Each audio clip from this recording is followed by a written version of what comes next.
Hi friends, welcome back to our YouTube channel. ಹೇಗಿದ್ದೀರಾ? ಎಲ್ಲರೂ ಆರಾಮದಿರಿ ಅಂದ್ಕೊಂಡಿದ್ದೀನಿ. ನಾವು ಸಹ ಆರಾಮದ್ದೀವಿ. ಬನ್ನಿ ಇವತ್ತಿನ ವ್ಲಾಗ್ನ ಸ್ಟಾರ್ಟ್ ಮಾಡ್ತಾಯಿದ್ದೀನಿ.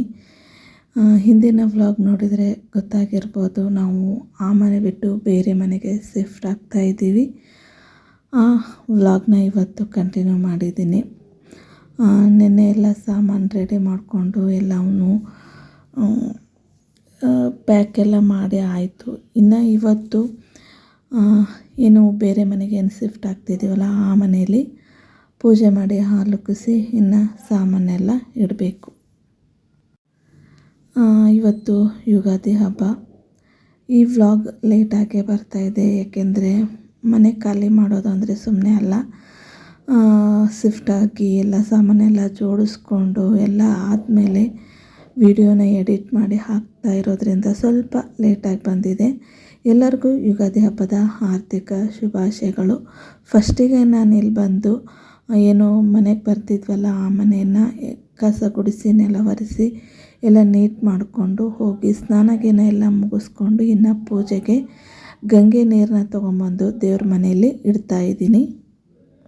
ಇನ್ನು ಪೂಜೆಗೆ ನೀರೆಲ್ಲ ತೊಗೊಂಬಂದು ಇಟ್ಟಾದಮೇಲೆ ಬೋರ್ವೆಲ್ಲಿಂದ ನೀರು ಹಿಡ್ಕೊಂಬಂದೆ. ಪೂಜೆಗೆಲ್ಲ ನೀರು ಇಟ್ಟಾದಮೇಲೆ ಇನ್ನು ಪೂಜೆ ಸಾಮಾನೆಲ್ಲ ನೆನ್ನೆನೆ ತೊಳೆದು ಹೂವು ಹಣ್ಣು ಎಲ್ಲ ತೊಗೊಂಬಂದು ಇಟ್ಟಿದ್ರು ನಮ್ಮ ಮನೆಯವರು. ಇವಾಗ ಪೂಜೆ ಮಾಡ್ತಾಯಿದ್ದೀನಿ. ಇನ್ನು ಪೂಜೆ ಮುಗಿಸ್ಕೊಂಡು ಹಾಲು ಉಕ್ಸೋದು ಅಷ್ಟೇ. ಪೂಜೆ ಮುಗಿದ್ಮೇಲೆ ಮತ್ತೆ ಸಿಗ್ತೀನಿ.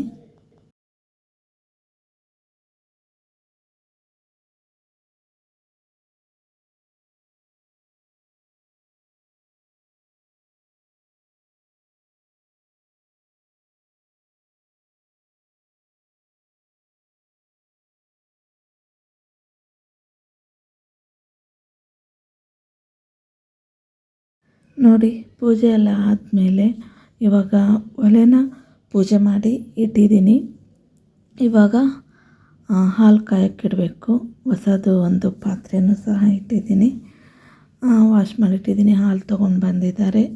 ಆ ಹಾಲನ್ನ ಇವಾಗ ಕಾಯೋಕ್ಕಿಡಬೇಕು. ನೋಡಿ, ಈ ಥರ ಪೂಜೆ ಮಾಡಿದ್ದೀನಿ. ದೇವ್ರ ಪೂಜೆ, ಒಲೆ ಪೂಜೆ ಎಲ್ಲ ಮಾಡಿ ಮುಗಿಸಿ ಆದಮೇಲೆ ಒಂದು ಪಾತ್ರೆಯಲ್ಲಿ ಇವಾಗ ಹಾಲು ಕಾಯಲಿಕ್ಕೆ ಇಡ್ತಾಯಿದ್ದೀನಿ.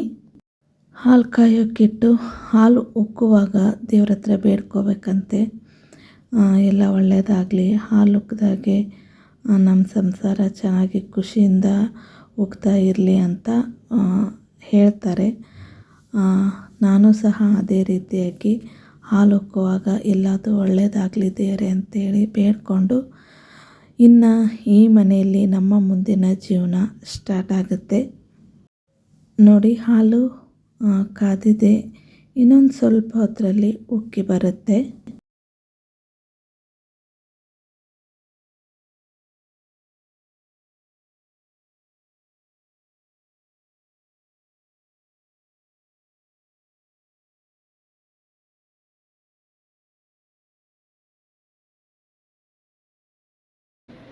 ಸರಿ ಫ್ರೆಂಡ್ಸ್, ನೋಡಿದ್ರಲ್ಲ, ಪೂಜೆ ಎಲ್ಲ ಮುಗೀತು, ಹಾಲು ಉಕ್ಸಿದ್ವಿ, ಹಾಲು ಎಲ್ಲರೂ ಕುಡ್ದಾಯಿತು. ಇವಾಗ ಆ ಮನೆಯಿಂದ ಎಲ್ಲ ಸಾಮಾನು ಅಂತ ಶಿಫ್ಟ್ ಮಾಡಬೇಕು. ಶಿಫ್ಟ್ ಮಾಡ್ತಾ ಹಾಗೆ ಟಿಫಿನ್ನಿಗೂ ಸಹ ರೆಡಿ ಮಾಡಬೇಕು. ಎಲ್ಲ ಐಟಮ್ಸ್ ಎಲ್ಲ ಅಲ್ಲೇ ಇದೆ. ನನ್ನ ಮಗಳು ಹೋಗಿದ್ದಾಳೆ ಇವಾಗ ತೊಗೊಂಬರಲಿಕ್ಕೆ. ಅವಳು ತೊಗೊಂಡು ಬಂದಾದಮೇಲೆ ಇನ್ನು ಟಿಫಿನ್ನಿಗೆ ರೆಡಿ ಮಾಡ್ಕೋಬೇಕು. ಟಿಫಿನ್ನು ದೋಸೆಗೆ ಎಲ್ಲದಕ್ಕೂ ರೆಡಿ ಮಾಡಿಟ್ಟಿದ್ದೀನಿ. ಇಲ್ಲೇ ಬಂದು ಮಾಡಿದ್ರಾಯ್ತು ಅಂತ ಹೇಳಿ ಅಲ್ಲೆಲ್ಲ ರೆಡಿ ಮಾಡಿಟ್ಟಿದ್ದೀನಿ. ಇಲ್ಲಿ ಮಾಡಬೇಕು. ತೊಗೊಂಬರಕ್ಕೆ ಹೋಗಿದ್ದಾರೆ. ತೊಗೊಂಡು ಬಂದಮೇಲೆ ಸ್ಟಾರ್ಟ್ ಮಾಡೋಣ. ಇನ್ನು ಒಂದು ಸೈಡು ಆ ಮನೆಯಲ್ಲಿದ್ದ ಸಾಮಾನೆಲ್ಲ ಈ ಮನೆಗೆ ಶಿಫ್ಟ್ ಮಾಡಲಿಕ್ಕೆ ಕೆಲವೊಂದಿಷ್ಟು ಜನರಿಗೆ ಹೇಳಿದ್ವಿ. ಅವರು ಹಬ್ಬ ಅಂತ ಹೇಳಿ ಬರ್ತೀವಿ ಅಂತೇಳಿ ಲಾಸ್ಟ್ ಮೂಮೆಂಟಲ್ಲಿ ಕೈ ಕೊಟ್ಬಿಟ್ರು. ಹಾಗಾಗಿ ಇಲ್ಲೇ ಮನೆ ಹತ್ರ ಇರೋ ಒಂದು 4-5 ಜನರನ್ನ ಕರೆದ್ವಿ. ಅವರು ಇಲ್ಲ, ನಮ್ಮದು ಸೆಕೆಂಡ್ ಶಿಫ್ಟ್ ಡ್ಯೂಟಿ ಇದೆ ಅಂತ ಹೇಳಿ ಒಂದು 5 ನಿಮಿಷ ಅಷ್ಟೇ ಹೆಲ್ಪ್ ಮಾಡಿ ಹೋಗಿಬಿಟ್ರು. ಇನ್ನು ಆಮೇಲೆ ಇನ್ನು ಮಿಕ್ಕಿದ ಸಾಮಾನೆಲ್ಲ ನಾವೇ ತಂದ್ವಿ. ಒಂದು ಸೈಡು ಸಾಮಾನು ಇಳಿಸ್ತಿದ್ರು, ಸಾಮಾನು ಇಳಿಸ್ತಿದ್ರು. ನಾವು ಈ ಕಡೆ ಸೈಡು ಟಿಫಿನಿಗೆಲ್ಲ ರೆಡಿ ಮಾಡ್ತಾಯಿದ್ವಿ. ನಮ್ಮ ಮನೆಯವರು ಅದನ್ನು ಮಾಡಿಲ್ಲ, ಇದನ್ನು ಅಷ್ಟೆಲ್ಲ ಮಾಡಿದ್ರೂ ಸಹ ಅದನ್ನು ಮಾಡಿಲ್ಲ ಇದನ್ನು ಮಾಡಿಲ್ಲ ಅಂತಿದ್ರು. ನೋಡಿ ಒಂದು ಸೈಡು ನಾಷ್ಟ ಮಾಡ್ತಾಯಿದ್ದೀನಲ್ಲ, ಈ ನಾಷ್ಟ ಮಾಡಿ ಇಟ್ಟ ತಕ್ಷಣವೇ ತಿನ್ನಲೇ ಇಲ್ಲ ನಾವು. ಅಲ್ಲಿ ಬಾ ಬಾ ಬಾ ಅಂತ ಕರೆದ್ರು. ಯಾಕೆಂದರೆ ಕೆಲಸಕ್ಕೆ ಯಾರೂ ಸಿಗಲೇ ಅಂದರೆ ಸಾಮಾನೆಲ್ಲ ಶಿಫ್ಟ್ ಮಾಡೋಕ್ಕೆ ಯಾರೂ ಸಿಗಲೇ ಇಲ್ವಲ್ಲ, ಹಾಗಾಗಿ ಸ್ವಲ್ಪ ಅವರಿಗೆ ಪ್ರಾಬ್ಲಮ್ ಆಗ್ತಾಯಿತ್ತು. ಸಾಮಾನೆಲ್ಲ ಇಡೋದು ಮಾಡೋದು, ಯಾವುದನ್ನು ಕೊಡೋದು ಅಂತ ಹೇಳಿ. ಹಾಗಾಗಿ ನಾವು ಟಿಫಿನ್ ಮಾಡಿ ಇಟ್ಟವರೇನೆ ಆ ಮನೆಗೆ ಹೋದ್ವಿ. ನೋಡಿ ಇಷ್ಟೆಲ್ಲ ಸ್ವಲ್ಪ ನಾನೇನು ಪ್ಯಾಕ್ ಮಾಡಿಟ್ಟಿದ್ನಲ್ಲ ಅಷ್ಟು ಸಾಮಾನು ತಕ್ಕ ಮಟ್ಟಿಗೆ ತಂದಿಟ್ಟರು. ಇನ್ನು ಸ್ವಲ್ಪ ಅಂದರೆ ಡೈಲಿ ಯೂಸ್ ಮಾಡೋ ಬಟ್ಟೆ ಮತ್ತು ಡೈಲಿ ಯೂಸ್ ಮಾಡೋ ಪಾತ್ರೆಗಳನ್ನ ಸ್ವಲ್ಪ ಕಟ್ಟಿರಲಿಲ್ಲ ನಾನು. ಅದೇ ನೈಟ್ ಹುಷಾರಿಲ್ಲ ಅಂತೇಳಿ ಮಲ್ಕೊಂಡ್ಬಿಟ್ನಲ್ಲ, ಆ ಒಂದು ಕಾರಣಕ್ಕೆ ಕಟ್ಟೋದಾಗಿರಲಿಲ್ಲ.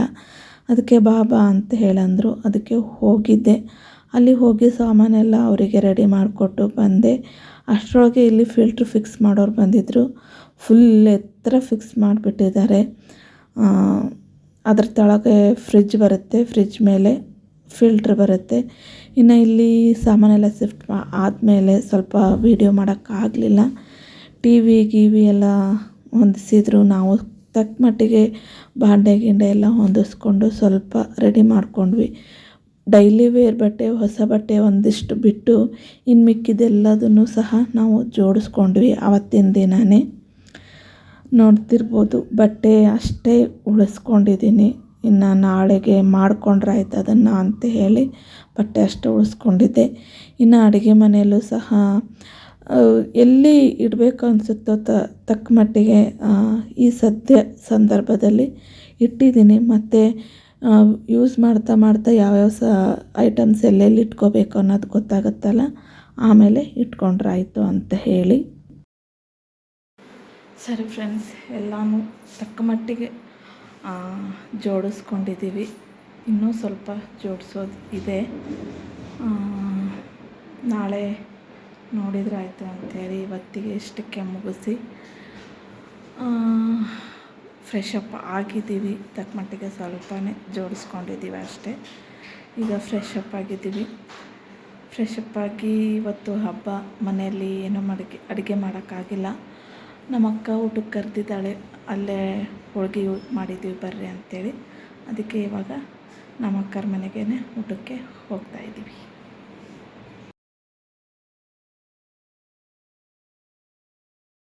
ಇನ್ನು ನಾವಿಲ್ಲಿ ಮನೆಯಲ್ಲೆಲ್ಲ ಕೆಲಸ ಮುಗಿಸ್ಕೊಂಡು ಫ್ರೆಶ್ ಅಪ್ ಆಗಿ ಎಲ್ಲ ಹೋಗೋ ಅಷ್ಟೊತ್ತಿಗೆ 10:30 ಆಗೋಗಿತ್ತು. ತುಂಬಾ ಲೇಟಾಗಿ ಹೋಗಿತ್ತು. ಅಡುಗೆ ಎಲ್ಲ ರೆಡಿ ಮಾಡಿಟ್ಟಿದ್ರು. ಹೋದ ತಕ್ಷಣವೇ ಊಟಕ್ಕೆ ಬಡಿಸಿದ್ರು. ಊಟನ ಮಾಡ್ತಾಯಿದ್ದೀವಿ. ಈ ವ್ಲಾಗ್ನ ತುಂಬ ಶಾರ್ಟಾಗಿ ಮಾಡಿದ್ದೀನಿ, ಯಾಕೆಂದರೆ ವಿಡಿಯೋ ಮಾಡೋಕ್ಕೆ ಆಗಲಿಲ್ಲ. ಹಾಗಾಗಿ ತುಂಬ ಶಾರ್ಟಾಗಿ ಮಾಡಿದ್ದೀನಿ. ಸರಿ ಫ್ರೆಂಡ್ಸ್, ಊಟ ಮಾಡಿ ಎಲೆ ಅಡಿಕೆ ಹಾಕ್ಕೊಂಡು ಈಗ ನಮ್ಮ ಮನೆಗೆ ಬಂದ್ವಿ. ಸಿಕ್ಕಾಪಟ್ಟೆ ಸುಸ್ತಾಗ್ಬಿಟ್ಟಿದೆ. ಕಾಲಂತೂ ತುಂಬಾ ಪೇನ್ ಆಗ್ತಾಯಿದೆ, ಆಗ್ತಾನೇ ಇಲ್ಲ.